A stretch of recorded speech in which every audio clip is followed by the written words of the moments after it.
Sud Radio. Ça va mieux en le disant. Jean Dorido. Bonjour Jean Dorido.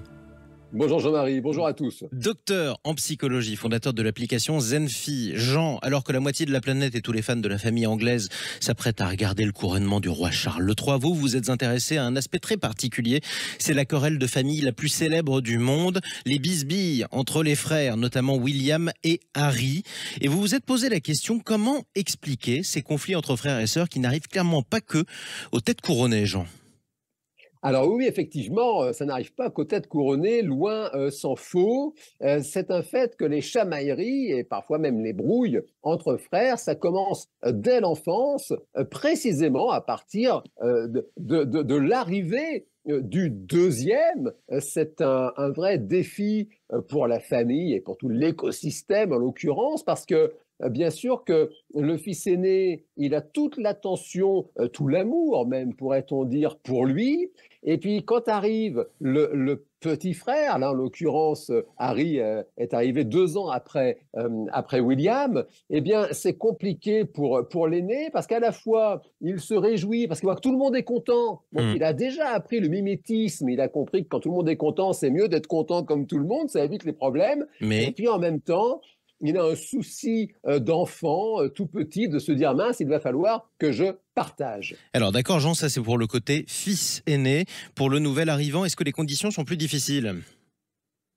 Oui, c'est difficile aussi pour le nouvel arrivant, sur le plan psychologique en tout cas, parce qu'il va devoir trouver sa place. Il faut bien comprendre qu'une famille, quelle qu'elle soit, alors c'est encore plus vrai dans le cas de la famille royale, c'est une organisation sociale. Et donc, cette organisation sociale, elle a prévu un rôle pour le nouvel arrivant. Et il n'est pas certain que ce rôle coïncide avec les aspirations de cet individu, même tout jeune, qui est une personne. On entend dans les familles des trucs du genre « Ah ben toi, de toute façon, tu es l'intello de la famille. Ah, toi, tu es le matheux de la fratrie. Ou le feignant. Tu es l'artiste. Ou le feignant. » Exactement.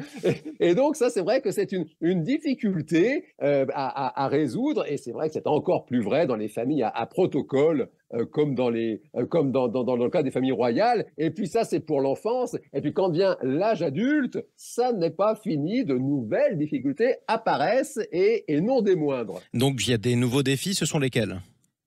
Eh bien, c'est classiquement le défi des partenaires de vie, les épouses, parfois les époux. Là, c'est très, très compliqué. Il y a cette expression terrifiante des fameuses pièces rapportées.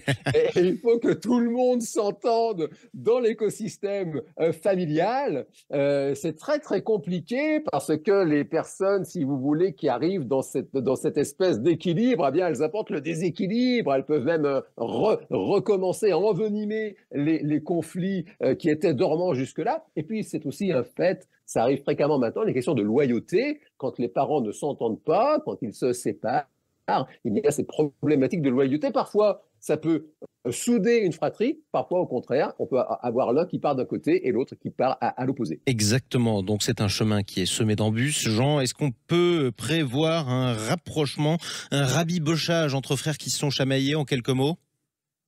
Alors, en quelques mots, écoutez, il y a des spécialistes du sujet, parce que c'est très étudié, c'est pas si rare, en fait, les personnes qui coupent les ponts avec leurs frères. Et manifestement, quand l'enfance a été marquée par beaucoup d'amour, par beaucoup d'entente entre les frères, ils finissent par se retrouver. On parle de brouille passagère dans ce cas. En revanche, quand l'univers a été maltraitant, dysfonctionnant, là, c'est beaucoup plus compliqué. Et pour ce qui est de la famille royale, pour le coup, c'était vraiment à chacun et à chacune de se faire son avis personnel. Exactement, quoi qu'il en soit, on ne choisit jamais sa famille, mais on vit avec. Merci beaucoup Jean Dorido.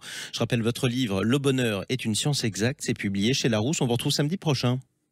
Avec plaisir Jean-Marie.